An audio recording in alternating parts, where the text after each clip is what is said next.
সে তো নাই, সে তো মানে এই আন্দোলনে কোনো করে নাই, করছে শেখ হাসিনা, তার জন্য তার ক্ষতি করতে পারতো, বাট বঙ্গবন্ধুর যেহেতু করা ছিল এটা ঠিক হয় নাই করাটা। পদ্মজা উপন্যাসের পূর্ণা, এই চরিত্রটা আমার সেই ভালো লাগছে। আমি তো ভালোবাসি তোমাকে, এই বইটা আমি নিতে চাই সালমা বেগমের।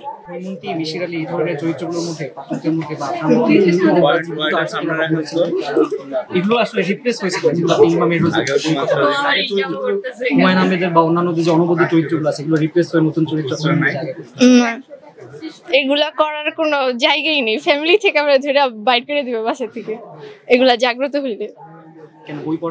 বই পড়া হয়, বাট এই সব জাগ্রত হইলেই দিবে আমার মাই।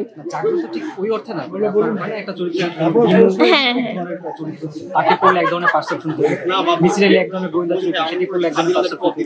এই জায়গাগুলো আসলে আগের চরিত্রগুলো আপনাকে টানে না, এখন যারা ইমাম বেরোজের কথা বলে তাদের আগের গুলা যখন পড়ছি তখন মানে ওই টাইমটাই টানতো, বাট নতুন নতুন যেহেতু পড়া হয় নতুন গুলা এখন টানে।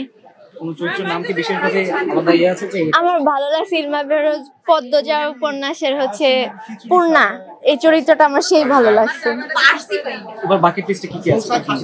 এবার এই যে আমি তো ভালোবাসি তোমাকে, এই বইটা আমি নিতে চাই সালমা বেগমের।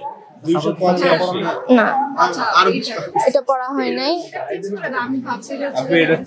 আপনি বই মেলায় আছে দেখি কোন বই মিসিং মনে হচ্ছে এই বিষয়ে? আমি এখনো ভালো মতো ঘুরি নাই, ঘুরে দেখতে হবে।